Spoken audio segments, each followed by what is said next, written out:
رجب کا مہینہ آتا ہے۔ تو اب رجب کے بارے میں یہ چیز تو واضح ہوگی کہ یہ حرمت والا مہینہ ہے،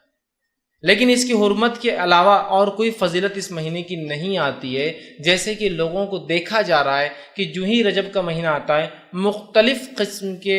اعمال، مختلف قسم کے افعال لوگ کرنا شروع کر دیتے ہیں۔ جیسے مثال کے طور پر کچھ لوگ مخصوص نمازوں کا اہتمام کر دیتے ہیں، جیسے صلاۃ الرغائب ہے یا اس کے علاوہ اور کچھ نمازیں۔ کچھ لوگوں کا یہ حال دیکھا جاتا ہے کہ مخصوص روزوں کا اہتمام کرتے ہیں، جیسے کہ پہلے جمعرات کا روزہ یا پہلے جمعے کا روزہ رجب کے۔ اسی طرح جو ہے رجب کے 27 کی رات کو جاگتے ہیں اور اس کے بعد وہ جاگنے کے بعد دن میں جو ہے روزہ رکھتے ہیں۔ اسی طرح اور بھی مخصوص روزے ان ایام میں رکھتے ہیں اور اس کی مختلف فضیلت، ایک روزے رکھنے کی یہ فضیلت، 2 کی یہ، 3 کی یہ، 7 کی یہ، 8 کی یہ، 10 کی یہ، 15 کی یہ، مہینے بھر کی یہ فضیلت بتائی جاتی ہے۔ اسی طرح کچھ لوگوں کو دیکھا جاتا ہے کہ 27 رجب کو جو ہے وہ ایک جاگنے کا خاص اہتمام کرتے ہیں، رات جاگنے میں گزاری جاتی ہے، دن کے اندر روزہ رکھا جاتا ہے اور اس کے مختلف فضائل بتائے جاتے ہیں۔ اسی طرح ایک اور چیز جو اس مہینے میں کی جاتی ہے وہ یہ ہے کہ لوگ اس مہینے میں عمرے کی فضیلت سمجھتے ہیں اور بہت کثرت سے لوگ عمرے کو جاتے ہیں کہ بھائی رجب کا مہینہ ہے، عمرہ کر کے آئیں گے، تو عمرے کو جاتے ہیں۔ اسی طرح ہم دیکھتے ہیں کہ ایک اور چیز جو نظر آتی، جو کثرت سے نظر آتی ہے، وہ یہ ہے کہ لوگ اس میں ایک عید مناتے ہیں، ایک دن مناتے ہیں جسے کنڈے کہا جاتا ہے ہمارے زبان میں، کنڈوں کی عید عام زبان میں کہتے ہیں۔ تو کنڈے منائے جاتے 22 رجب کو، 27 رجب کو جو ہے رات میں جاگ کر دن کا روزہ رکھا جاتا ہے 27 کا۔ اسی طرح اس میں مختلف روزوں کی مختلف فضائل لوگ بیان کرتے ہیں اور اسی طرح جو ہے اس مہینے میں عمرے کی کچھ فضیلت سمجھتے ہیں کہ عمرے کو جانا فضیلت ہے، اور اسی طرح کچھ مخصوص نمازیں پڑھتے ہیں۔ تو اگر میں اس بات کو یہاں یہ رکھنا چاہوں کہ ماہ رجب کی فضیلت کیا ہے، تو بس ماہ رجب کی صرف ایک فضیلت ہے اور وہ فضیلت ہے یہ مہینہ حرمت والے 4 مہینوں میں سے ایک ہے، بس اتنی ہی فضیلت ہے ماہ رجب کی۔ اس کے علاوہ نبی اکرم صلی اللہ علیہ وسلم اس مہینے میں نہ عمرہ ثابت ہے، نہ مخصوص روزے ثابت ہے، نہ مخصوص راتیں جاگنا ثابت ہے، نہ مخصوص نمازیں اور مخصوص عبادتیں ثابت ہیں، اور نہ ہی مخصوص وہ جو ہم کنڈے کرتے ہیں، ایک میٹھی عید کرتے ہیں، اس میں خوب کھاتے اور پیتے اور کھلاتے اور پلاتے ہیں، یہ عید کا کوئی وجود ثابت ہے۔ لیکن یہ حرمت والا مہینہ ہے۔ اللہ کہہ رہا ہے کہ ان حرمت والوں میں اپنے نفس سے ظلم نہ کرو، لیکن اللہ ہم پر رحم کرے۔ ہم واقعے میں اس مہینے میں اپنی نفسوں پر ظلم کر رہے ہیں بدعات کر کے۔ اس مہینے میں یہ سب بدعات ہے، یہ خرافات ہے، یاد رکھیں۔ تو بہرحال ہم دیکھ رہے ہیں اس مہینے کی حرمت کو ہم پامال کر رہے ہیں۔ اللہ رب العزت نے اس آیت میں جو میں نے آپ کے سامنے سورہ توبہ کی آیت میں 36 رکھی، دیکھیے آخر میں کیا فرمایا، فَلَا تَظْلِمُوا فِيهِنَّ أَنفُسَكُمْ، اے لوگوں اس مہینے میں اپنے نفس پر ظلم نہ کرو، اور ظلم سے مراد سب سے پہلے تو قتل و غارت گیری نہ کرو، اس لیے کہ ان مہینوں میں ظلم کرنا ممنوع ہے۔ ویسے تو ظلم سارے سال ہی منع ہے، یاد رکھیے، ان مہینوں میں خاص طور سے اس کی حرمت بڑھ جائیں گی، ان مہینوں میں خاص طور سے ان سے رکنا ہے۔ نیکی تو ویسے ہمیشہ کرنا ہے، ان مہینوں میں خاص طور سے نیکی میں اضافہ کرنا ہے، یہ بولنا چاہ رہا ہوں، ٹھیک۔ تو یہاں دیکھیے ان مہینوں میں خاص طور سے قتل و جدال نہیں کرنا چاہیے، لڑائی نہیں کرنا چاہیے۔ ہاں ڈیفنس کر سکتے ہیں، آپ کوئی لڑنے آ جائے آپ بچاؤ کر سکتے ہیں، لیکن آپ اٹیک نہیں کریں گے۔ یہ اللہ رب العزت نے سورہ بقرہ سورہ نمبر 2 آیت نمبر 217 میں اس کی وضاحت اس طرح سے فرمایا، یسألونک عن الشہر الحرام قتال فیہ، کیا آپ سے سوال کرتے ہیں کہ یہ حرمت والے مہینوں میں قتال کرنا کیسا ہے؟ اللہ نے جواب دیا فیہ کبیر، تو اللہ نے فرمایا قتال فیہ کبیر، ان میں قتل و غارت گیری کرنا بہت بڑا جرم ہے، بہت بڑا گناہ ہے۔ تو یہ چیز واضح ہوگی کہ ان مہینوں کے اندر قتل و غارت گیری سے قرآن نے ڈائریکٹلی منع کیا، سوال پوچھا گیا جواب آیا۔ اسی طرح رجب آؤ یا اسی طرح محرم آؤ، ہم دیکھتے ہیں اتنے خرافات، اتنے بدعات، اتنی نئی نئی باتیں، اتنے اعمال اور اتنی عجیب و غریب عبادتیں ہم نے ایجاد کر لی۔ اللہ رب العزت رحم کرے، حالانکہ اس نے اپنی کتاب میں فرما دیا ان مہینوں میں اپنے نفس پر ظلم مت کرنا۔ بہرحال آگے آئیے، اب جو شخص رجب کی پہلی جمعرات کے دن کا روزہ رکھے، پھر جمعہ کی رات مغرب سے عشاء کے درمیان 12 رکعت نماز پڑھے، جو شخص جمعرات کے دن روزہ رکھے، پھر جب جمعرات ختم ہو گیا تب جمعہ کی رات چالو ہوگی، جمعہ کی رات مغرب سے عشاء کے بیچ کے درمیان 12 رکعت پڑھے، 2 کر کے، اور اسی طرح جو ہے ہر رکعت میں سورہ فاتحہ کے بعد 3 مرتبہ سورہ قدر، اور اس کے بعد 12 مرتبہ سورہ اخلاص پڑھے، سورہ قدر 3 بار، 12 مرتبہ سورہ اخلاص پڑھے، اس کی تلاوت کرے۔ جب نماز سے فارغ ہو، مطلب 12 رکعت پڑھ چکا ہو، فارغ ہو، تو مجھ پر جو ہے 70 مرتبہ درود بھیجے، اور اس میں خاص درود کا تذکرہ بھی کہ یہ درود بھیجے، اللہم صلی علی محمد النبی الامی وعلی آلہ، یہ بھیجے 70 مرتبہ۔ پھر سجدے میں چلا جائے، مطلب سجدہ کرے، اور سجدے میں یہ دعا پڑھے سبوہم قدوسم رب الملائکۃ والروح، یہ دعا پڑھے۔ اس کے بعد سر اٹھا کر یہ دعا 70 مرتبہ پڑھے، سجدے سے اٹھنے کے بعد پھر یہ دعا پڑھے، اور اس کے اندر ایک لمبی دعا ہے رب اغفر لی وارحمنی، اور وہ پوری دعا ہے، وہ دعا پڑھے۔ بعد اس کے دوسرا سجدہ کرے اور پھر ویسے ہی کرے جیسے پہلے سجدے میں 70 مرتبہ سبوہم قدوس رب الملائکۃ والروح پڑھا۔ اگر جس نے یہ کر لیا تو اس کے باوجود مطلب اس کے بعد وہ کہتے ہیں کہ جس نے یہ کر لیا تو اس کے جو ہے اسی طرح کرے، اس کے بعد جو کچھ اللہ تعالیٰ سے مانگیں گا، اس کے بعد جو کچھ اللہ تعالیٰ سے مانگیں گا اللہ تعالیٰ اس کی ہر حاجت کو پورا کریں گا۔ اب یہ فضائل میں آتا ہے، اور یاد رکھیے یہ روایت جو میں نے آپ کے سامنے رکھی جو بات، یہ نبی اکرم صلی اللہ علیہ وسلم ثابت نہیں ہے، ثابت نہیں ہے۔ اس کے اوپر جو یہ موضوع اور ان روزوں کے تعلق سے مختلف روایتیں ہیں۔ پہلی بات تو وضاحت کر دوں، نبی اکرم صلی اللہ علیہ وسلم نے رجب میں کوئی خاص روزہ نہیں رکھا، اور رجب کے اندر آپ نے کسی خاص روزے کا حکم نہیں دیا۔ دونوں باتیں ہیں، ایک تو آپ کا عمل بھی نہیں، آپ کا حکم بھی نہیں۔ نبی اکرم صلی اللہ علیہ وسلم رجب میں کوئی خاص روزہ نہیں رکھا اور کسی خاص روزے کے رکھنے کا حکم نہیں دیا، یاد رکھیے۔ اب جو لوگ یہ روایتیں بیان کرتے ہیں رجب کے روزوں کی، وہ سب من گھڑت، یاد رکھیے۔ امام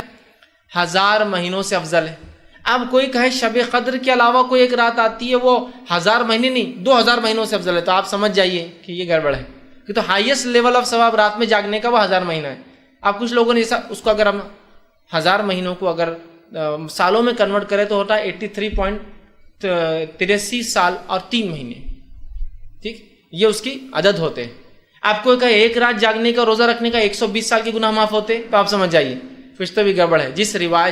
رات کے جاگنے کی بات قرآن کہہ رہا ہے، جس رات کی عبادت کو قرآن 1000 کہہ رہا ہے، اگر کوئی 120 سال کا کہے تو سمجھ جائیے کچھ نہ کچھ، مطلب بہت کثیر ثواب جو کہ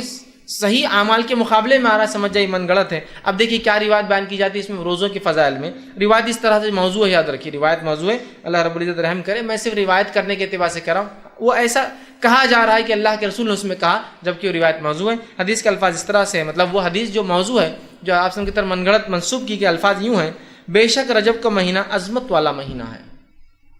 اور آگے اس کے الفاظ ہیں: جو شخص اس میں اللہ تعالیٰ اس کے لیے 1000 سال کے روزے لکھ دیتا ہے، اور 2 روزے رکھے تو 2000 سال کے روزوں کا ثواب لکھ دیتا ہے، اور 3 روزے رکھے تو 3000 سال کے روزوں کا ثواب لکھ دیتا ہے۔ پھر اس کے اندر ہے اور جو ہے لکھ دیتا ہے، اور اگر 7 دن کے روزے رکھے تو اللہ جو ہے اس کو جہنم کے دروازے اس کے لیے بند کر دیتا ہے، اور اگر 8 دن کے روزے رکھے تو جنت کے پورے دروازے اس کے لیے کھول دیتا ہے، اور جس میں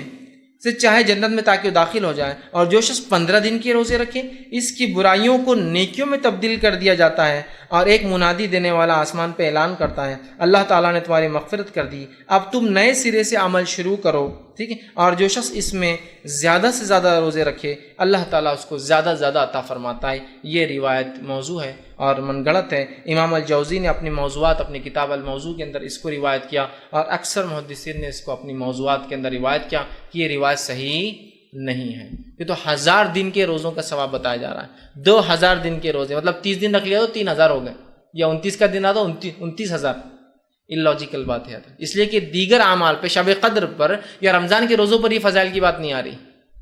یاد رکھیے۔ اسی لیے میں نے کہا کثرت سے جب فضیلتیں آئی کسی چیز میں بہت زیادہ جو صحیح کے مقابلے میں ہو تو سمجھ آئیے کچھ نہ کچھ گڑبڑ آ رہی ہے اس کے اندر، ٹھیک ہے۔ تو بہرحال دیکھیے کس قسم سے بات آئی ہے، یاد رکھیے یہ تمام چیزیں جو ہے موضوع ہے۔ اسی طرح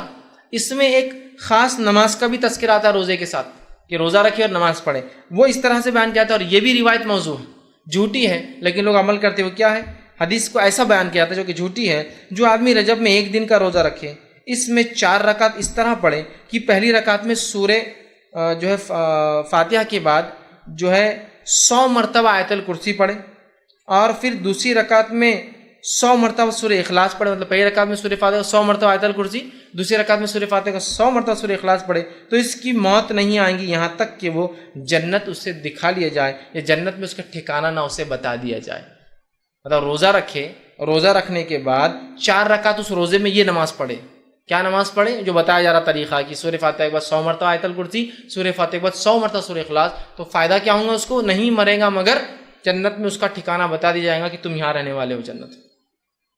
یہ صحیح روایت نہیں ہے، یاد رکھیے یہ موضوع ہے۔ تو بہرحال اس مہینے کے اندر کوئی نماز ثابت نہیں یاد رکھی، کوئی روزہ خاص ثابت نہیں۔ اسی طرح ایک اور جو ہے بات نبی اکرم صلی اللہ علیہ وسلم کی طرف منسوب کی جاتی ہے، ایک اور روایت بیان کی جاتی ہے رجب کے فضائل میں، وہ کیا ہے وہ بھی رکھ دیتا ہوں۔ یوں بیان کیا ہے، جو شخص رجب میں 3 دن کے روزے رکھے گا اللہ اس کو پورے مہینے کے روزوں کا ثواب لکھ دے گا، اور جو 15 دن کے روزے رکھیں گا اللہ تعالیٰ اس کے لیے اپنی رضامندی لکھ دے گا، اور جس کے لیے رضامندی لکھ دی جائے گی اسے عذاب نہ دے گا، اور جو پورے مہینے کے روزے رکھیں گا اسے اللہ تعالیٰ آسانی سے اس کا حساب کر لے گا۔ یہ روایت بھی صحیح نہیں ہے، لہٰذا ہمیں پتہ چلا رجب کے اندر کوئی بھی عمل نماز کے معاملے میں سنت سے ثابت نہیں، خاص کوئی بھی عمل روزے کے تعلق سے خاص سنت سے ثابت نہیں۔ آئیے تیسرا کام جو رجب میں ہوتا ہے، بڑے دھڑلے سے ہوتا ہے اور ڈٹ کر ہوتا ہے، وہ کیا ہے؟ وہ یہ ہے کہ رجب کی 27 کی رات کو خاص طور سے شب معراج منایا جاتا ہے۔ الاسراء والمعراج، مسجد سج رہی ہے اور تیاریاں ہو رہی ہے، اور بہت سارے لوگ سال گزرنے کے بعد رجب کی 27 کو ان کو یاد آتا ہے اپن مسلمان ہیں، اب رمضان نزدیک آ رہا ہے، اب مسلمان ہیں، اپن نمازیں شروع کرنا رجب آ رہا ہے، پھر 15 کو ایک اور نئی رات مناتے ہیں شب برات، پھر یاد آتا ہے اب تو رمضان بہت نزدیک، 15 دن ہے، سدھر جاؤ، اور پھر آ جاتے ہیں رمضان، اور جب رمضان آتے اور اصلی رات آتی ہے تو ڈپلیکیٹ راتوں کے چکر میں اصلی رات ہاتھ سے چلی جاتی ہے۔ شب قدر کو کیسے منایا جا رہا ہے بولنے کی ضرورت نہیں ہے نا۔ تو بہرحال تو رجب میں ایک فضیلت جو اس کی بتائی جاتی جو ہے نہیں، وہ کیا ہے کہ اس میں ایک رات ہوئی جس میں آپ صلی اللہ علیہ وسلم نے سفر کیا، اور وہ جو ہے مسجد حرم سے مسجد اقصیٰ گئے، پھر مسجد اقصیٰ کے آسمانی سفر کیا۔ یاد رکھیے یہ رات تو ہوئی،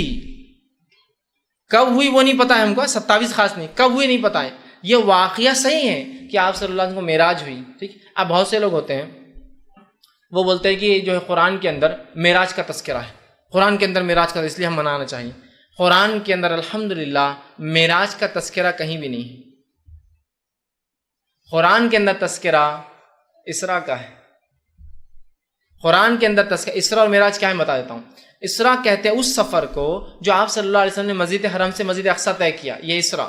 اور معراج کہتے ہیں اس سفر کو جو مسجد اقصیٰ سے آسمان ہو، معراج کا مطلب ہوتا ہے چڑھنا، سیڑھیاں اوپر کی طرف جانا، وہ تذکرہ ہے۔ تو قرآن نے کہیں بھی معراج کا تذکرہ نہیں کیا، اسراء کا کیا۔ سبحان الذی اسریٰ، سورہ جو ہے بنی اسرائیل سورہ نمبر 17 آیت نمبر 1، سبحان الذی اسریٰ بعبدہ لیلا من المسجد الحرام الی المسجد الاقصی الذی بارکنا حولہ لنریہ من آیاتنا انہ هو السمیع البصیر۔ یہ آیت نے فرمایا کہ پاک بابرکت ہے وہ ذات جو لے گیا اپنے بندے کو رات کے ایک حصے میں مسجد حرام سے مسجد اقصیٰ کی طرف، جس کے اطراف ہم نے اپنی برکتیں پھیلا رکھی ہے، تاکہ جو ہے لنریہ من آیاتنا، اپنے بندے کو اللہ کے رسول صلی اللہ علیہ وسلم کچھ نشانیاں دکھائے اپنی، سمجھ رہے آپ۔ تو اسراء کا تذکرہ ہے، معراج کا تذکرہ قرآن میں کہیں بھی نہیں، اور ہم منا رہے ہیں کیا معراج، تذکرہ اسراء کا ہے۔ بہرحال تو یہ واقعہ ہوا، ہم واقعے کا انکار نہیں کریں کہ آپ صلی اللہ آسمان پہ گئے، وہ سفر ہوا، آپ مسجد حرم سے اقصیٰ گئے، آپ نے نماز پڑھائی وہاں امام انبیاؤں کو، وہاں سے پھر جبرائیل علیہ السلام سفر کر کے آپ کو براق میں بٹھا کر آسمانوں کی طرف لے گئے، پہلے آسمان، دوسرا آسمان، تیسرا آسمان، چوتھا آسمان، پانچواں، چھٹا، ساتواں آسمان پہ گیا، اللہ آپ سے ہم کلام ہوا، آپ کو کچھ آیتیں جو ہے سورہ بقرہ کی 2 آخری آیتیں دی گئی، اللہ رب العزت سے کلام ہوا، ابراہیم علیہ السلام سے ملاقات ہوئی، بہت ساری باتیں اس کے اندر آتی ہیں، ہم انکار نہیں کرتے ان کا، لیکن کسی چیز کے ہونا اس کے منانے کی دلیل نہیں ہے۔ نہیں واقعہ ہوا مطلب منایا جائے گا، تو پھر فتح مکہ ہوا تو وہ بھی مناتے، فتح مکہ ہوا تو کیا وہ بھی مناتے، اپنے شہروں سے باہر جا کر پھر اونٹوں اور گھوڑوں بیٹھ کے اپنے شہر میں آئیں گے کہ فتح مکہ ہوا تو آج تو منائیں گے۔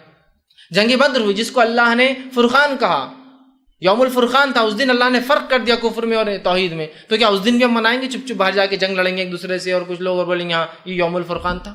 فتح مکہ۔ رجب کی 27 کو شب معراج خاص منانا یہ بدعت ہے، اور شریعتاً یہ غلط ہوگا، اس رات کا جاگنا بھی ثابت نہیں، اس میں کوئی خاص روزہ ثابت نہیں۔ کوئی آدمی روز رات میں جا کے عبادت کرتا ہے تو وہ بھی کر سکتا ہے، اور کوئی روزہ رکھنے کا عادی ہے اور وہ رکھتا ہے، جیسا کہ مثال تو جمعرات اور پیر کا روزہ رکھتا ہے اور اس دن ہی جمعرات آ جائے تو الگ بات ہے، لیکن خاص طور سے کرنا یہ بدعت میں شمار ہوگا۔ اب اس رات کو یاد رکھیے، اس رات کو نبی اکرم صلی اللہ علیہ وسلم کے ساتھ وہ معجزہ ہوا جو آپ لے گئے، یہ رات 27 رجب تھی، اس کے بارے میں کوئی دلیل ثابت نہیں ہے۔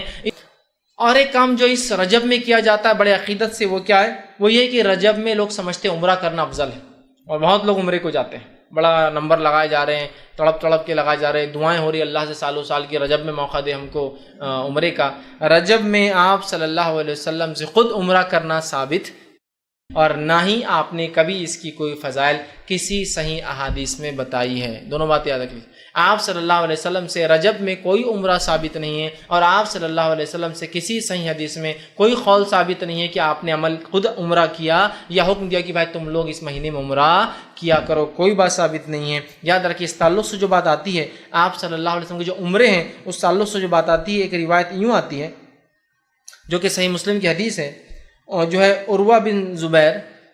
جو ہے وہ فرماتے ہیں، بیان کرتے ہیں کہ ایک مرتبہ عبداللہ بن عمر رضی اللہ عنہما